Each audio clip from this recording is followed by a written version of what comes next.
Jamal Roberts' narrative did not start with him in the spotlight. It started in the center of New Orleans, a place where the air is filled with the sound of jazz and the streets beat with life. It began in stillness. Jamal's early existence was characterized by absence. He was left in a fire station when he was only 2 weeks old by his adolescent mother, who abandoned him there. Nevertheless, he forged a route out of this nothingness to the dazzling stage of American Idol. Perseverance, natural ability, and an unshakable trust in the power of music propelled his quest.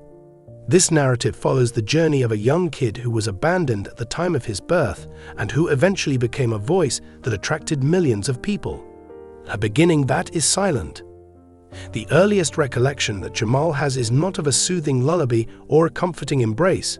Rather, it is of the barren walls of the foster home where he was raised.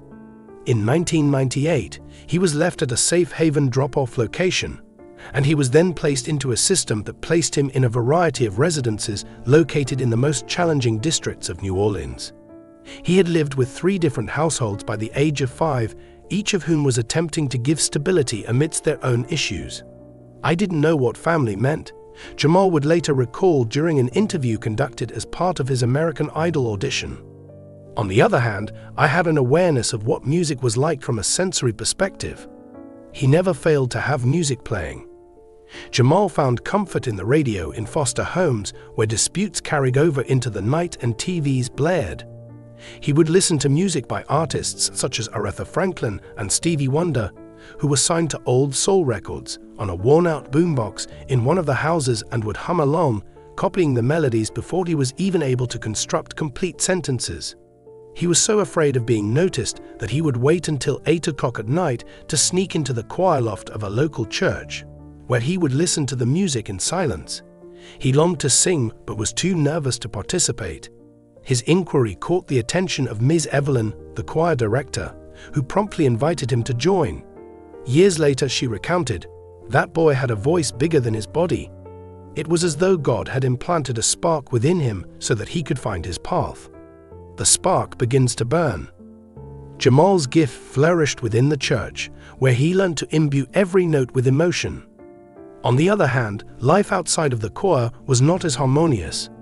The school was a place where he faced a lot of hostility. Because of his reserved nature and worn clothes, he was a target of bullies, and because of this, his foster parents, who were already spread thin, frequently forgot to pay attention to him. When he was 12 years old, he arrived with the Thompsons, a couple who provided foster care for a number of children.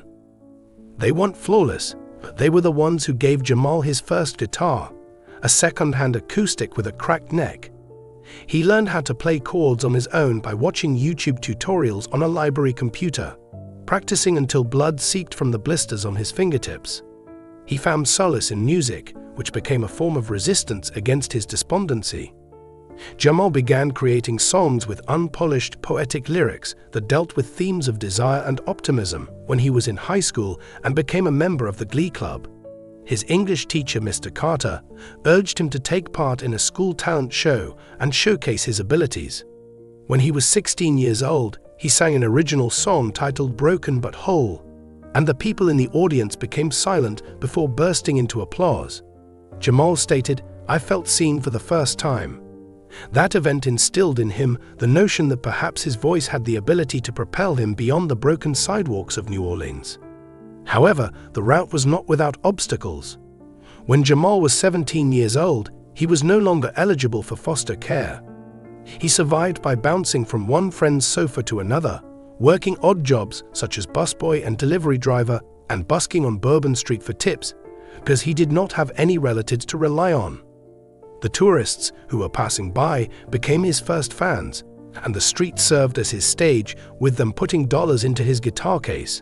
A local producer took notice of a viral video that he had made of himself singing Sam Cooke's "A Change Is Gonna Come," and booked him to perform at modest engagements in jazz clubs. Jamal was an established member of the music scene in the city by the time he was 19 years old, but he aspired to achieve even greater things. "My desire was to share my story with everyone in the world," he stated. "Make it through with more than just your life intact."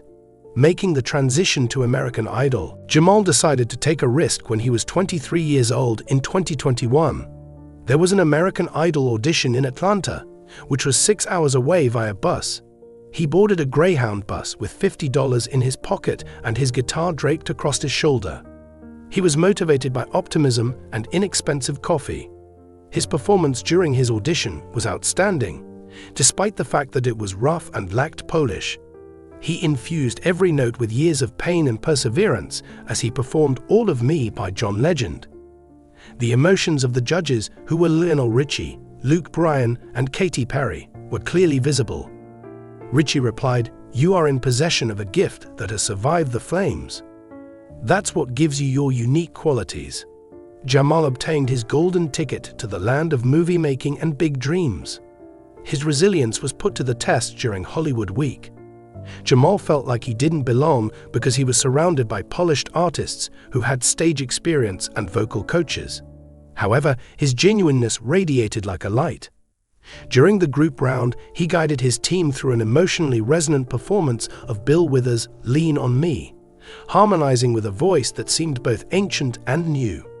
The foster child with a golden voice became the topic of conversation on social media, and the hashtag #JamalNation trended on. Every performance, whether it was a sad ballad or a lively cover of a Bruno Mars song, helped to reveal a different aspect of his narrative. Viewers related to his vulnerability, and his biography resonated in a nation that was dealing with conflict and misery. The ascent to celebrity status. Jamal was well liked by everyone in the audience by the time the top 10 was reached. A watershed moment occurred when Rise from Ashes, which he originally composed and performed during the semifinals, was played. The lyrics, "I was left, but I'm not lost/built my wings from what it cost," resonated with anybody who has ever felt abandoned. The performance became viral, garnering millions of views on YouTube and other video sharing platforms. "He's not just singing," Perry stated. "He's getting better." Jamal maintained his composure as he was offstage. Before each concert, he would use FaceTime to call Ms. Evelyn, his former choir director, and he would give advice to younger candidates, giving the knowledge he had gained from his time on the streets. His voice was exceptionally well received, but his humbleness also captured the hearts of many. As soon as he reached the conclusion, people in New Orleans arranged watch parties, with crowds spilling out into the streets. Jamal's journey seemed like a win despite the fact that he ended up as the runner-up, defeated by a pop powerhouse from California. In his final Idol interview, he made a statement that winning was never about having a title. It was about demonstrating to children like me that they are sufficient. More than just the stage. Jamal's popularity increased rapidly after he exited Idol. In the year 2023, he released his first album, titled From Ashes, after he had signed with a major record label. The first single released was a re-recording of Rise from Ashes, which made it onto Billboard's Hot 100 chart. He went on a nationwide tour and performed at sold-out venues from Chicago to Miami, using his platform to speak out in favor of foster care reform. He collaborated with non-profit organizations to develop a music program for children in foster care that instructed them in writing and performing music. At a charity gala, he stated, "Music saved me. I wanted to be used for the purpose of saving others." Jamal's Story, a Netflix documentary, was inspired by his life story and chronicles his journey from being abandoned to becoming well-known. He received messages of gratitude from followers who were overjoyed, and his genuineness was lauded by critics.